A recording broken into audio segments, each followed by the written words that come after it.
and welcome to day 2 of lockdown. Today, I'm a day older than I was yesterday, but also, and maybe, a day wiser.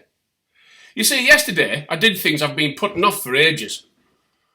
Cleared so much rubbish out the house it was unbelievable because there was time, and I've had time. You have time on the weekend, don't you? But you don't. You just sit and you watch telly and you eat your gigantic bag of crisps and you think to yourself, I wonder what else is in the fridge. So you walk to this fridge for the 6th time and, well, what's it? Well, there's nothing gone in that fridge since the last time I looked. So you go back and you watch the telly and then, I'll have a bit of cheese. So you get up and, I've got no cheese. But of course, when you can't go to the supermarket as often as you have, you've run out of that stuff. Then all of a sudden you don't miss it. Last night I sat there and I didn't miss me munchies. How very interesting is that? But also, I didn't get shot at. I didn't have a grenade thrown at me. I wasn't living in a trench underneath a poncho. I wasn't carrying 50 pounds of equipment, walking through the desert waiting for an IED to explode. So overall, life was pretty mint. And went to bed and, in fact, I started to watch my film on my Fire tablet from Amazon. Gotta say, that is so much better quality than an iPad, the screen. Oh my God. Anyhow, and after half an hour I got bored.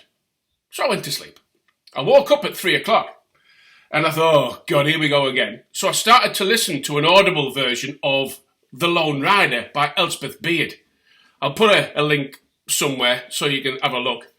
And it's a tremendous book. She's writing it. She's not after anything special. She's just telling her story. She's telling her journey. She's going through the emotions of what she experienced because we believe she was the first, or certainly one of the first women to go around the world solo.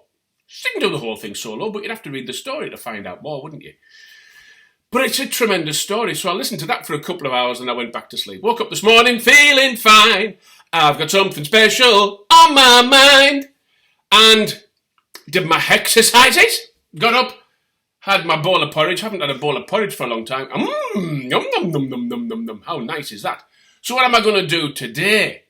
Well, that's very interesting what I'm going to do today because I'm going to continue the same theme. There's another room I need to clear out that if I open the door, I close it again very quickly. And by the end of today, I'll be able to open the door and see into it. How great is that? But something I want to mention.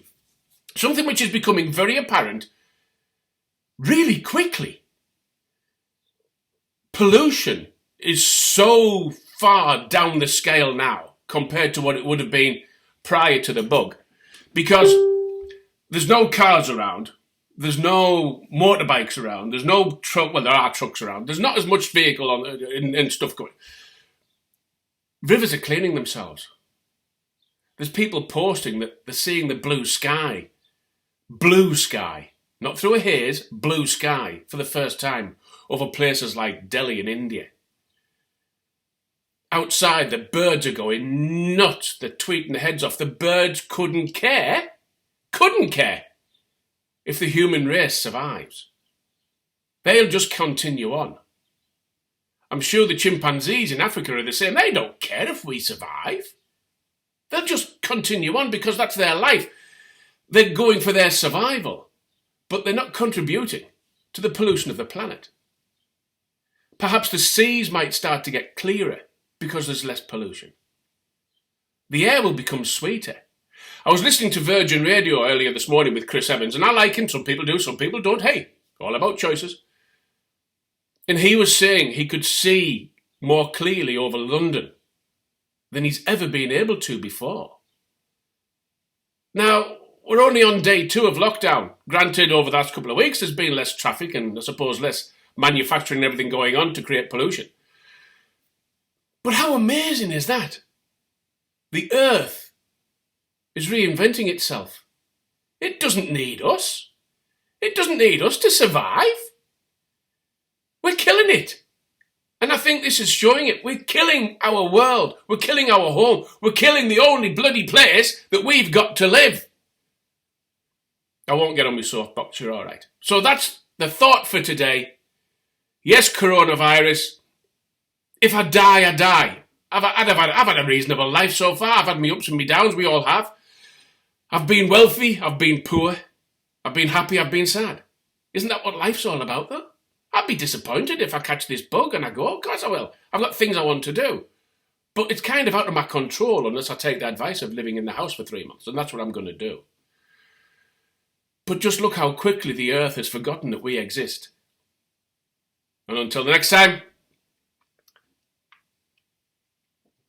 bye-bye for now.